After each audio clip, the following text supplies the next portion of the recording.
Hello guys, welcome back to the channel, welcome back to BMGP rating. आज हम बात करेंगे एक बहुत ही बढ़िया फॉर्म की जीपी रेटिंग के लिए, जो है GEIMS great institute of maritime studies में जीपी रेटिंग का फॉर्म आउट हो चुका है। एंड इसमें थोड़ा सा एक ट्विस्ट है, थोड़ा सा एक चेंज है लास्ट ईयर कंपेयर। अगर एक साल के पहले का अगर आप फॉर्म देखते हो एंड आज का अगर ये वीडियो देखते हो, तो इसमें एक छोटा सा चेंज है। एंड आगे भी फॉर्म में भी थोड़े मोटे चेंजेस आई, बट मेजर चेंज क्या किया गया है एलिजिबिलिटी क्राइटेरिया में, वो आपको आज मैं बताने वाला हूँ। शुरू करते हैं इस फॉर्म को भरने के लिए। सबसे पहले इस लिंक पे आ जाना। ये लिंक जो है डिस्क्रिप्शन बॉक्स में आपको मिल जाएगी। पहली बात तो आपको इंस्ट्रक्शंस बहुत अच्छे से पढ़ने हैं। Applicants who meet the eligibility criteria should apply online only. ठीक है, अगर आप एलिजिबल हो इस फॉर्म को भरने के लिए तो ही आपको ये फॉर्म भरना चाहिए, चाहे आप DNS, GME, ETO या फिर जीपी रेटिंग कर रहे हो तो। ठीक है, and application should be submitted as per the instructions. पर पहले आप ये देख लेते हैं कि GME, DNS, ETO ये सब तो ठीक है, अपन जीपी रेटिंग के लिए आए हैं। जीपी रेटिंग के लिए ये फॉर्म हम देखने वाले थे कि इसमें क्या क्या एलिजिबिलिटी क्राइटेरियाज हैं, जो आपको मैंने बोला था मेजर चेंज किया गया है। और हाँ, ऐसा नहीं कि जीपी रेटिंग में सिर्फ फिटर्स एंड पंप्स में नहीं बनते हैं।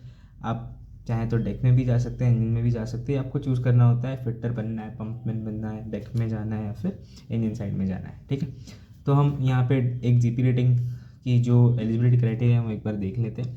पहला मतलब एलिजिबिलिटी स्टैंडर्ड ये है, एलिजिबिलिटी क्राइटेरिया है कि आपको 10th स्टैंडर्ड में 40% एग्रीगेट होने चाहिए, जहाँ पे आपकी जो 10th के सब्जेक्ट है उसमें मैथ्स और साइंस इंक्लूडेड होना चाहिए। ठीक है, एंड आपकी जो इंग्लिश में है 10th में 40% के ऊपर होने चाहिए। एंड अब ये है पहला वाला। सेकेंड वाला ये है कि 2 ईयर का आपका ITI होना चाहिए जिसमें आप पास हुए हैं, एंड फाइनल ईयर में आपको 50% एग्रीगेट के ऊपर है। ठीक है, जो फाइनल ईयर के मार्क्स है उसमें जो आपका एग्रीगेट है 50% के ऊपर होना चाहिए। ठीक है, एंड इसी के साथ साथ आपके 40% जो 10th में आपने इंग्लिश का पेपर दिया है उसमें 40% के ऊपर होने चाहिए। ठीक है, तो ये एलिजिबिलिटी क्राइटेरिया जो सेकेंड वाला आपको दिख रहा है ना, तो यही मेन था पहले, पर अभी ये दोनों और बढ़ा दिए हैं। तो जो मेन क्राइटेरिया है सेकंड वाला, अगर आप इसमें पास होते हो तो आपको प्रेफरेंस थोड़ा इससे ज़्यादा मिल सकता है। बट ऐसा नहीं कि दोनों को, बाकी दोनों को निगलेक्ट किया जाएगा, ऐसा नहीं है। आपको प्रेफरेंस दे रहे हैं तो बाकी दोनों को भी निगलेक्ट नहीं किया जाएगा। थर्ड, डिप्लोमा या फिर डिग्री होल्डर। आप डिप्लोमा या फिर डिग्री होल्डर हैं तो भी आप जीपी रेटिंग कर सकते हैं। समझो बहुत लोग को बाद में समझ आता है कि डिग्री या डिप्लोमा होने के बाद कि अभी क्या करना है, अभी जॉब हमको हमारे डोमेन में नहीं मिल रहा है, एंड हमारा एक सपना था मचने में जाने का, जो कि जीपी रेटिंग के द्वारा हम कंप्लीट कर सकते हैं। तो यस, आपकी AICTE से अप्रूव्ड अगर आपका इंस्टीट्यूट है जहाँ से आपने डिप्लोमा या डिग्री करी है तो आप आराम से जा सकते हैं जीपी रेटिंग के लिए। बट इसके लिए भी आपने 10th में जो आपकी 10th की मार्कशीट है उसमें भी प्रभाव दिया जाएगा, क्योंकि आपको 40% एग्रीगेट उसमें होने चाहिए 10th में, प्लस आपकी इंग्लिश में भी 40% से ज़्यादा होने चाहिए। ठीक है, तो ये एलिजिबिलिटी क्राइटेरियाज हैं। आपको अगर कोई भी डाउट है, कोई भी आपको अगर इसमें शिकायत है या फिर डाउट है, तो आप नीचे एक फॉर्म दिया होगा, वो फॉर्म भर दीजिए। हमारे एक्सपर्ट्स आपको कॉल करेंगे, आपकी जो भी डाउट्स हैं वो भी हटा देंगे। आप नीचे इंस्टाग्राम का एक पेज का लिंक भी होगा, वो भी आप फॉलो कर सकते हैं। वहाँ पे बहुत सारे हम क्वेश्चंस आंसर करते हैं। आप नीचे कमेंट कर सकते हैं यूट्यूब में, आपको जो भी क्वेश्चन है वो भी आंसर कर देंगे हम। एंड आपकी एज लिमिट की बात की जाए तो एज लिमिट आपकी 17.5 से 25 तक ही होनी चाहिए, इससे ज़्यादा या इससे कम नहीं होनी चाहिए, क्योंकि ये जो मेडिकल स्टैंडर्ड्स के द्वारा एज लिमिट सेट करी गई है ये एक रीज़न के लिए सेट करी गई है। ठीक है, अगर आप 10th स्टैंडर्ड से आगे बढ़ चुके हैं तो आपकी एज 17 से कम है तो आपको 1 साल रुकना पड़ेगा, या फिर नेक्स्ट आपकी जब बैच आएगी तब तक रुकना पड़ेगा। ठीक है, हम आगे जाते हैं। Applicant should submit as per the instruction given below. Fill up the application form by clicking online application entry. ठीक है, एंड ऑफ द पेज पे, and scanned copy of your passport photograph should be uploaded online in JPG format. ठीक है, जो file की format होती है वो अलग अलग होती है, PNG होती है, JPG होता है, JPEG होती है। तो आपको ये जो पासपोर्ट साइज फ़ोटो अपलोड करना है आपका, वो JPG फॉर्मेट में होना चाहिए, और 30 KB से ज़्यादा नहीं होना चाहिए, क्योंकि कोई फाइल्स की एक लिमिट होती है, आप उतने साइज़ तक ही आप कर सकते हैं। अगर आप नहीं, आपका अपलोड हो रहा है तो आप गूगल पे रिसाइज करके आप अपलोड कर सकते हैं 30 KB का। ठीक है, पेमेंट मोड आपको दिखा जाएगा कि क्रेडिट कार्ड, डेबिट कार्ड, आप कोई भी पेमेंट से कर सकते हैं। ठीक है, रिप्रिंट भी आप कर सकते हैं। रिप्रिंट आपको अगर करना है, आपका जो एप्लीकेशन फॉर्म है, तो आप रिप्रिंट का एक बटन रहेगा, उस पर क्लिक करिए एंड आपका नाम या फिर फॉर्म नंबर डाल के आप रिप्रिंट कर सकते हैं। ठीक है, नीचे एक छोटा सा बार दिया हुआ है, हाँ, नीचे एक छोटा सा लाइन दिया हुआ है, you will receive link of online test within 7 days of the date of application. ठीक है, ये आपको नहीं पढ़ना है क्योंकि एक्सेप्ट जीपी रेटिंग इधर लिखा हुआ है पहले से। ठीक है, ये जीएमई, डीएनएस और ईटीओ के लिए एंड यस। तो हम चलते हैं फॉर्म पे। फॉर्म में आपको सबसे पहली बात क्या करनी है कि आपको जीपी रेटिंग क्लिक करना है। ठीक है, आप फॉर्म जीपी रेटिंग का भर रहे हैं तो जीपी रेटिंग क्लिक करना है, बाकी अगर कोई और फॉर्म भर रहे हो आप तो बाकी और करो। ठीक है, बट हम यहाँ पे जीपी रेटिंग का फॉर्म भरना है तो जीपी रेटिंग को क्लिक करेंगे। यहाँ पे आपको अपलोड करना है अपना फ़ोटो। ठीक है, अपना फ़ोटो अपलोड करते कैसा आपको बोला था कि जीपीजी फॉर्मेट में करना है, प्लस 30 KB के अंदर होना चाहिए। हम फाइल चूज़ करते हैं, तो ये एक आपका जो फ़ोटो है यहाँ पे प्रीव्यू आपको दिख जाएगा। ठीक है, यहाँ पे आपको प्रीव्यू में देख सकते हैं बीएम का ऑनलाइन बैच था, उसका एक बैनर आ गया है गलती से। ठीक है, तो स्टार्ट करते हैं अपना फॉर्म भरते हुए। तो सबसे पहले आपको फर्स्ट नेम डालना है अपना। ठीक है, फिर आपका मिडिल नेम डालना है जो कि आपका मिडिल नेम है। इसके बाद आपको डालना है अपना लास्ट नेम। ठीक है, सब स्पेलिंग्स आपको चेक करके डालने हैं, प्लस इसके बाद आपको अपना डालना है बर्थ डेट। ठीक है, बर्थ डेट आपको बहुत ध्यान से डालना है क्योंकि बर्थ डेट में बहुत सारी प्रॉब्लम्स होती हैं।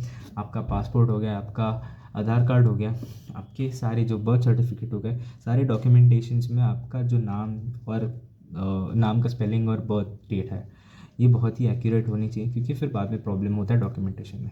ठीक है, फिर आपकी जो एज है अपने आप डिस्प्ले हो जाएगी यहाँ पे। फिर आपको अपना वैलिड मोबाइल नंबर जो चालू है आपके पास, परमानेंट मोबाइल नंबर है, वो आपको इधर देना है क्योंकि ये सारा डेटा एडमिन में जाता है। ओके, एंड ऐसा नहीं है कि आप गलत नंबर दे दें या फिर किसी और का दे दें, तो that would be very unacceptable case. तो आपको जल्दी जल्दी अपना जो मोबाइल नंबर है वो डाल देना है यहाँ पे। ओके, इसके बाद आपको जेंडर में आप अगर मेल हैं तो मेल डालिए, लड़की हैं तो फीमेल डालिए। ठीक है, ईमेल एड्रेस में आपका जो ईमेल एड्रेस है वो आपको डालना है। एंड जैसे ही आप ईमेल एड्रेस डालते हो तो आपको जो है ईमेल जाता है आपके लिए, एक जनरेट ओटीपी हो जाता है। एक आपको जनरेट ओटीपी का बटन दिख रहा होगा यहाँ पे, वो आप जैसे क्लिक करते हैं, ठीक है, आपको वेरीफाई होता है पहले, फिर जनरेट ओटीपी वैलिड बटन हो जाता है, फिर वैलिड बटन पे आप जनरेट ओटीपी कर सकते हैं और ओटीपी आपकी मेल पे आएगा सीधे। एंड आपको वो ओटीपी जो है वो यहाँ पे ओटीपी का कॉलम है, यहाँ पे भरना है। यहाँ पे आप देख सकते हैं मैंने जनरेट ओटीपी पे क्लिक किया है, तो ऊपर एक ऑप्शन आएगा कि वेरीफाई फर्स्ट। तो वेरीफाई जैसे ही हो जाता है, एक बार आप सेल्फ वेरीफाई भी कर दें कि सही है, तो प्लीज़ वेरीफाई ओके कर दीजिए। वेरीफाई हो चुका है। इसके बाद आप जनरेट ओटीपी पे क्लिक करिए।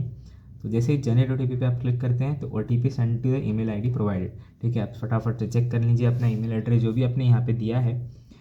आप फटाफट से जब जैसे ही चेक करते हैं, आपको यहाँ पे ओटीपी कॉलम में डालना है। ठीक है, आपको ब्लड ग्रुप डालना है। ब्लड ग्रुप में आपका ए पॉजिटिव है, ए नेगेटिव है, ये सारे ऑप्शंस ड्रॉप बॉक्स में आ जाते हैं। आपका मैरिटल स्टेटस, आपकी नेशनलिटी आपको डालनी है। ठीक है, फिर आपको आधार कार्ड नंबर डालना है। ठीक है, आधार कार्ड एक मेजर डॉक्यूमेंट है।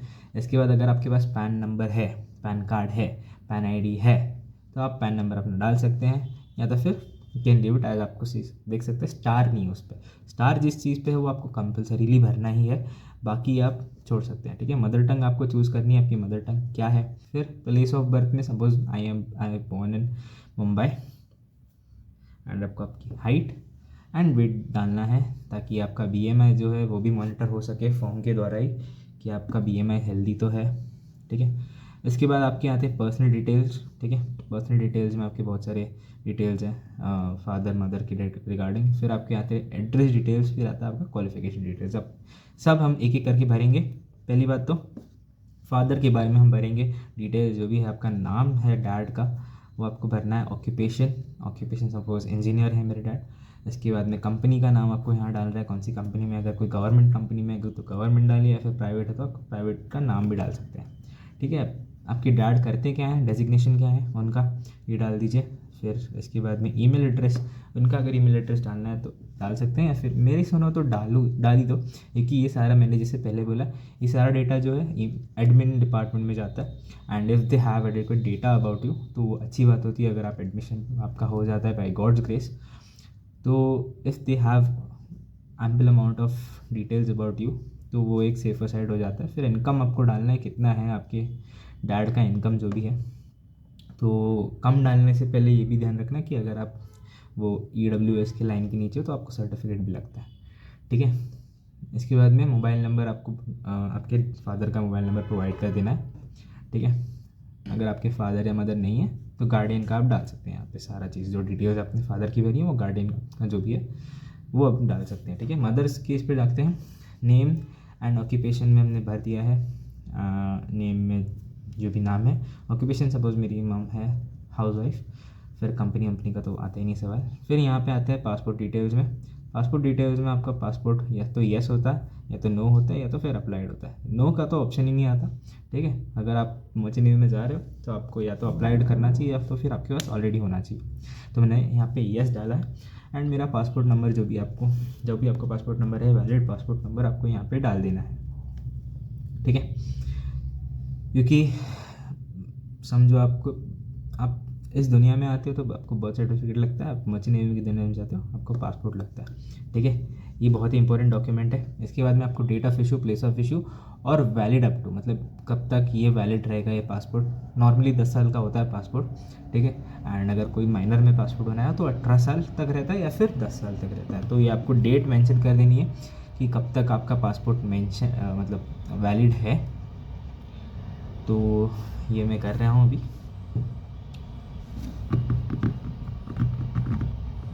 यहाँ पे मैंने अपनी डेट डाल दी है वैलिड अप टू की, ओके। तो ये सारे डिटेल्स मैंने अभी भर दिए हैं। अभी मुझे डालने हैं मेरे अदर डिटेल्स में, जो नीचे का कॉलम में आप बाद में भी भर सकते हैं, मैं अभी भर दे रहा हूँ, ठीक है। I intend to meet the expenses of the course through, अगर आप कैसे भरना चाहते हैं, ठीक है। अगर आप यहाँ पे 3 ऑप्शन आते हैं, रिलेटिव सोर्सेज, बैंक लोन या फिर कोई अदर। रिलेटिव सोर्सेज जैसे आपके पास कोई सेविंग पड़ी है आपकी सैलरी से द्वारा, आपके डैड या मॉम की सैलरी से द्वारा आप करेंगे, या फिर आपकी FD बनी है, फिर आपने कोई म्यूचुअल फंड में इन्वेस्ट कर रखा है वहाँ से, या तो फिर आप बैंक से लोन लेने वाला, या तो फिर कोई और आपके पास सोर्स ऑफ इनकम है वो आप दे सकते हैं यहाँ पे। समझो मैंने डाल दिया रिलेटिव सोर्सेज, ठीक है। रिलेटिव सोर्सेज जैसे मेरे पास सेविंग बढ़ी है तो मैंने डाल दी उसमें फीस में, ठीक है। आपको रिडिस्टिंग के बारे में पता कहाँ से चला, यहाँ पे ड्रॉप बॉक्स है, समझो मुझे इंटरनेट से पता चला, ओके। अगर आपको कहीं और से तो अदर्स में डाल के यहाँ पे आप लाइन पे लिख सकते हैं कहाँ से पता चला। और आपको अगर कोई रेफरेंस है तो रेफरेंस में भी आप दे सकते हैं कि उनका नाम क्या है, डेजिग्नेशन क्या है और कौन सी कंपनी में है वो फ़िलहाल, ठीक है। आते हैं एड्रेस डिटेल्स में। हाउस नंबर आपको डालना है, विलेज और पोस्ट या तहसील आपको डालनी है। समझो मेरा थाने है, डिस्ट्रिक्ट थाने है, एंड मेरा पिन कोड है 400 जो भी है, ओके।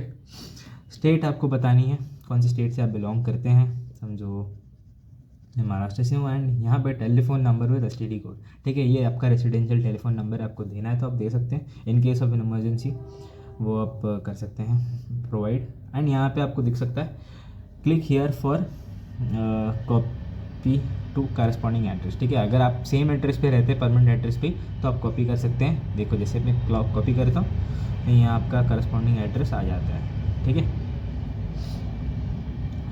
फिर आपकी आती है क्वालिफिकेशन डिटेल्स। क्वालिफिकेशन डिटेल्स में आपका 10th का year of passing, overall percentage याद रखना 40% से ऊपर होना चाहिए आपका एग्रीगेट।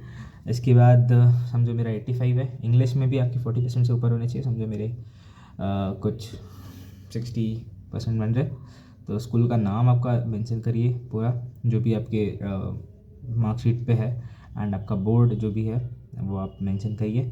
समझो मैंने 12th भी करी है तो 2023 में करी है अगर, तो ओवरऑल परसेंटेज कितने बन रहे मेरे तो वो मैं लिखूँगा इस पर। समझो ज़्यादा नहीं बन रहे, मैंने ज़्यादा पढ़ाई नहीं की, तो बन गए मेरे कुछ 50 बन गए, ठीक है। और इंग्लिश में मेरे 40 बन गए, या फिर 40 ज़्यादा करते 48 बन गए, ठीक है। सेम स्कूल में अगर मैं पढ़ा हूँ तो सेम स्कूल का नाम डालूंगा, सेम टू सेम, और बोर्ड भी सेम आ गया अगर तो सेम बोर्ड, ओके। अगर आपने 3 ईयर का डिप्लोमा किया है तो यहाँ पे आप ड्रॉप बॉक्स में देख सकते हैं कि किस में किया है, या फिर सेकेंड ईयर मतलब 2 ईयर का ITI किया है तो कहाँ से किया है, या फिर किस में किया है, मैकेनिकल्स में या फिर कहीं और में। ठीक है, एंड ये सारा भरते ही नीचे एक ऑनलाइन पेमेंट का आपको बॉक्स दिख रहा होगा, उस पर क्लिक करके सबमिट पे ऑप्शन में आपको क्लिक करना है। 750 रुपये का फॉर्म है, ज़्यादा तो नहीं है। ठीक है, अब जैसे ही क्लिक करते आपको रीडायरेक्ट किया जाता है UPI पेमेंट ऑप्शंस पे। एंड जैसे ही आप यहाँ आते हैं आपको दिखेगा कि बहुत सारी कूपन्स हैं।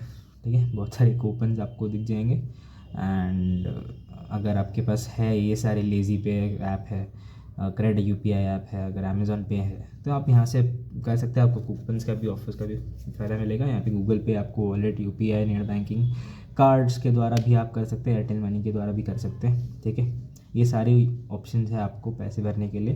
एंड 750 का फॉर्म है तो you can pay by these means. जैसे आप करते हैं इसका पेमेंट तो आपको एक रिसीट शो की जाती है, प्लस रिसीट शो करने के साथ साथ आपको एक मेल भी आ जाता है। तो एक नहीं, बहुत सारे मेल आते हैं वैसे तो ग्रेट ईस्टर्न से।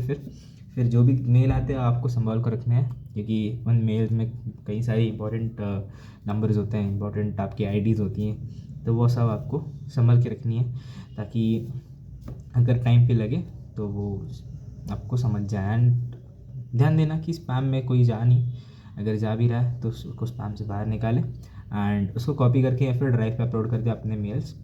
ठीक है, या फिर ड्राफ्ट बना के रख लेना ताकि वो कहीं गुम ना जाए। ठीक है, and last but not the least, thank you so much.